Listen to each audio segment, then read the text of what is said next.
जय श्री हरि तो स्वागत है आपका हमारे चैनल आत्मा के सफर में।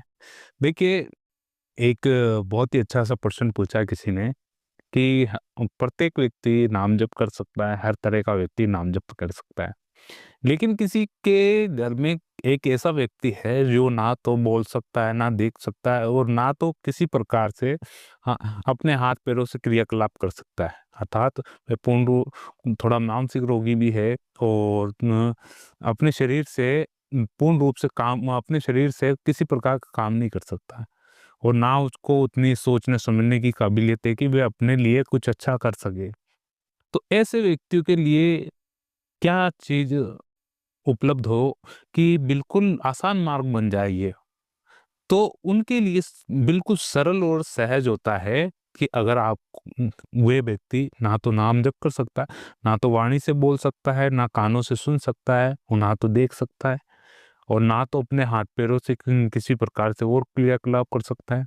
ऐसे दिन भर में ऐसे व्यक्ति हो, वास्तविक रूप से ऐसे बच्चे हैं या फिर कोई व्यक्ति है, तो उनका उद्धार कैसे हो? ये सबसे बड़ा प्रश्न है।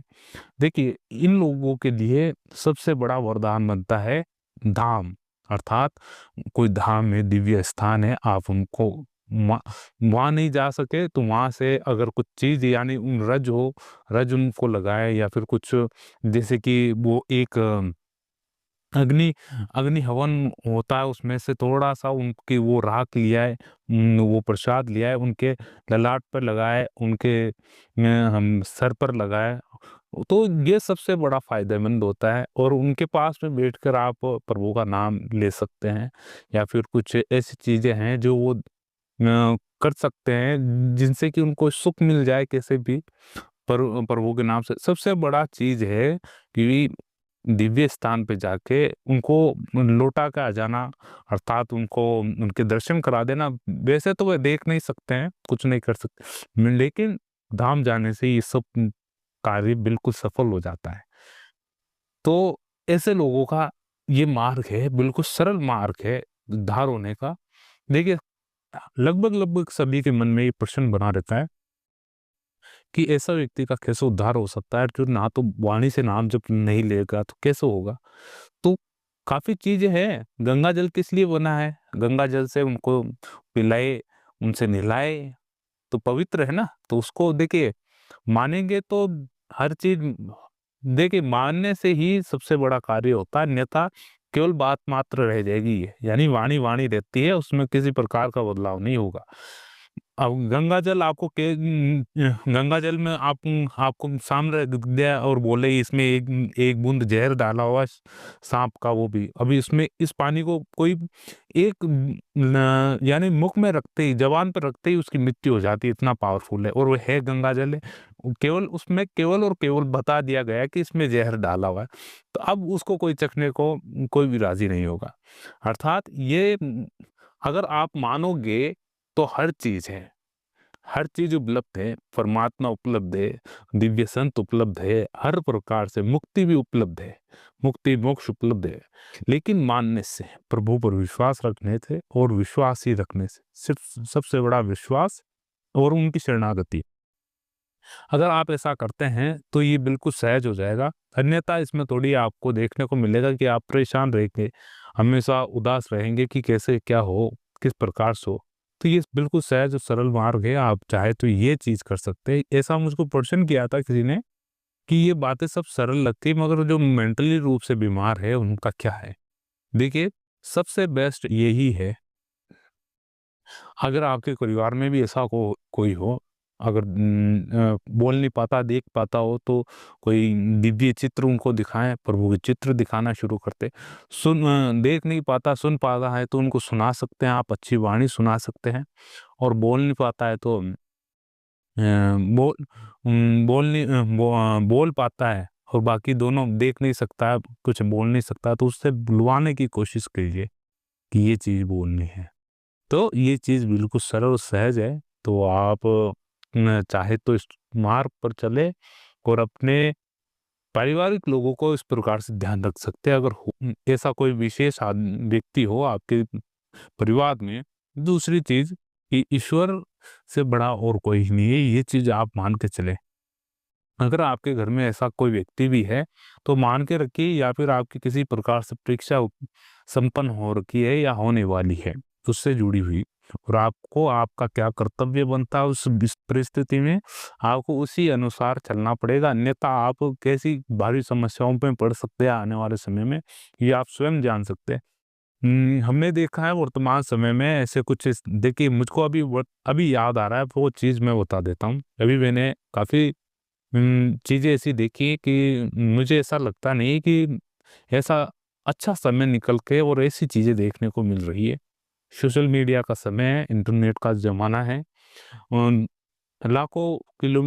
हज़ारों किलोमीटर दूर की परिस्थिति क्या चल रही है वो आपको पल भर में पता चल जाती है। तो काफ़ी बड़े-बुज़ुर्ग हो गए, अपने माता-पिता हो गए, उनके घर में कोई बड़े-बुज़ुर्ग है, ऐसी परिस्थिति हो गई है कि अब वे कुछ कार्यरत नहीं रह चुके, वो कार्य नहीं कर सकते किसी प्रकार से। तो अब क्या हुआ कि अब जो बच्चे बच्चे थे उस समय, जो ना तो ढंग से बोल पाते थे, ना खा पाते थे, उनको खिलाया करती थी उनके माता-पिता, उनको सुख अर्जित किया देते थे, जैसे भी छोटे-छोटे खिलौने लाना, खाना-पिलाना, ये चीज़ सब हुआ करती थी। लेकिन एक समय पश्चात समय ये आया है कि अब उनकी स्थिति ऐसी हो गई कि अब वे खा नहीं सकते, चल फिर नहीं सकते। तो अब आपका क्या कर्तव्य बनता है ऐसी स्थिति में? आप आँख बंद करके बताएँ।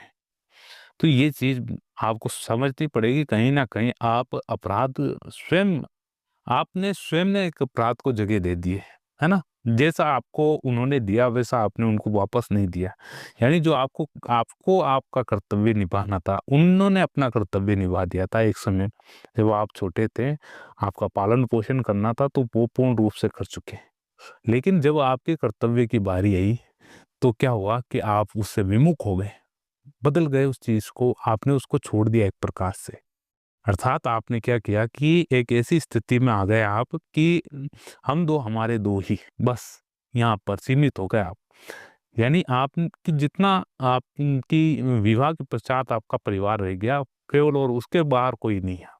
तो ये बहुत दिक्कत वाली बात है कि इन चीज़ों पर आप बहुत अच्छे से ध्यान रखें। आप में से काफ़ी लोगों के घर में ऐसी स्थिति बनती होगी और होते भी होंगे, वास्तविक सी सहज-सी बात है, और काफ़ी घरेलू चीज़ें भी हैं, मगर चलता है, हर घर में होता है, ऐसी चीज़ें नहीं हैं कि तू-तू, मैं-मैं होना कि हमारे ही घर में, विशेष रूप से हमारे ही घर में क्यों हो रहा है और मेरे साथ ही क्यों हो रहा है। ये सबका मानना होता है कि ये भगवान तुमने दिया है तो ऐसा क्यों दिया, बेहतर क्यों नहीं बना के दे दिया। देखिए, अगर आप ऐसी वाणी बोलते हैं तो वास्तविक रूप से मान के रखिए कि आपको विधाता बन जाना चाहिए था, कि आप आरोपित कर रहे परमात्मा पे ये आरोप कि भगवान मुझको दिया तो ऐसा क्यों दिया? मुझको और बेहतर दे सकते ना। ये आपको बहुत बेहतर मिला हुआ, वास्तविक रूप से देखा जाए तो, बहुत बेहतर मिला हुआ। लेकिन आपने क्या किया कि आपने ही उस चीज़ को इतना गलत रूप से लिया है, तो आपने स्वयं के पैरों पे कुल्हाड़ी मारने जैसा काम किया है। परमात्मा को देने में कोई ऐतराज़ नहीं, और जितना दिया बहुत दिया है। लेकिन आपने क्या किया है कि आपने संशय उत्पन्न कर दिया भगवान पे कि भगवान आपने ये सही नहीं की। ये चीज़ मेरे साथ बिल्कुल गलत की आपने। ये बहुत बड़ी बात मैं बता रहा हूँ आपको। आप क्या उस पर उँगली उठा दिया सीधी, किस पे? भगवान पर, जिसको आप पूज रहे हैं, जिसको आप ध्या रहे हैं। तो उस पर ये संशय आ गया आपके भीतर। ये बहुत गड़बड़ी वाला काम, ये संशय कभी उत्पन्न कि भगवान मेरे साथ ही क्यों हो रहा है? मुझको क्यों दिया ऐसा? क्या कमी? और ऐसा अच्छा नहीं हो सकता था क्या? ऐसा नहीं हो सकता था? ये बहुत बड़ी गड़बड़ है। जो स्थिति मिली हुई है, सब चीज़ मिली हुई है आपको। अगर जो साधक शरणागति में है, तो उसको तो ऐसी बात बिल्कुल बोलनी ही नहीं चाहिए। बिल्कुल भी दिमाग में ही नहीं आनी चाहिए। तो उसके दिमाग में क्या चलता है, अगर कुछ दुःख की घड़ी भी आ जाएगी तो जैसा प्रभु की इच्छा हो, जैसा जैसा रखना है, उनको जैसे रखना है की इच्छा हो रही है, वो बहुत बढ़िया है ना? ऐसा भाई झोपड़ी में रखे, चाहे महलों में रखे, चाहे कहीं पर भी रखे, हम तो भाई राज़ी है, जहाँ पर भी रहेंगे बहुत खुश रहेंगे। तो ये स्थिति रहती है।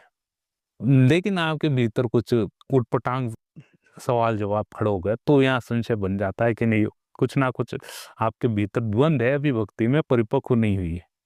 तो ये चीज़ें आपको थोड़ा-सा समझनी चाहिए।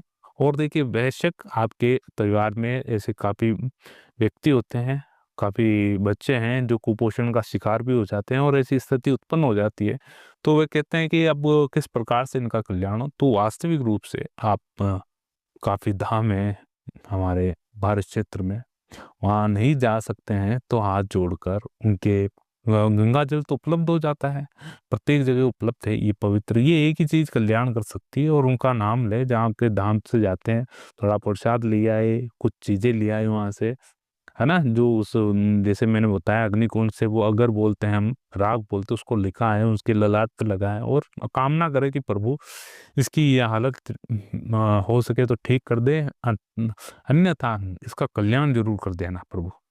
ये भाव रखें आप। अब तो ये बिल्कुल सरल है, लेकिन इतना भी सरल नहीं है जितना आप सोच रहे हैं, क्योंकि जिसके घर में है, जो परिस्थिति है, वही जानता है क्या स्थिति है। इसको मैं इतना भी सरल नहीं मानता हूँ।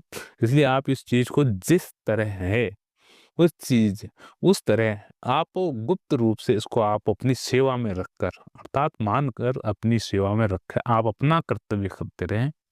अन्यों का मत देखें कि ये गलत कर रहे हैं, वो गलत कर रहे हैं। आप अपना कर्तव्य देखें, आपका क्या कर्तव्य बनना चाहिए इस समय, उस चीज़ पर आप करते रहें। अन्यथा आप थोड़ा डगमगा सकते हैं। ऐसी परिस्थितियों में बहुत लोग डगमगा जाते हैं। ये परीक्षा का समय है, कुछ भी हो सकता है, इसलिए आप थोड़ा सजग रह के और सावधान रह के अपनी सेवा को भरपूर जितना हो सके उतना अच्छा अंजाम दें। तो आपको ये वीडियो कैसा लगा ज़रूर जानकारी दें और हमारे वीडियो से जुड़े हुए रहें, हमारे चैनल से जुड़े हुए रहें और हमारे इस चैनल से जुड़े हुए रहें। आत्मा का सफ़र, मिलते हैं अगले वीडियो में। जब तक के लिए जय श्री हरि। ओम नमो भगवते वासुदेवाय।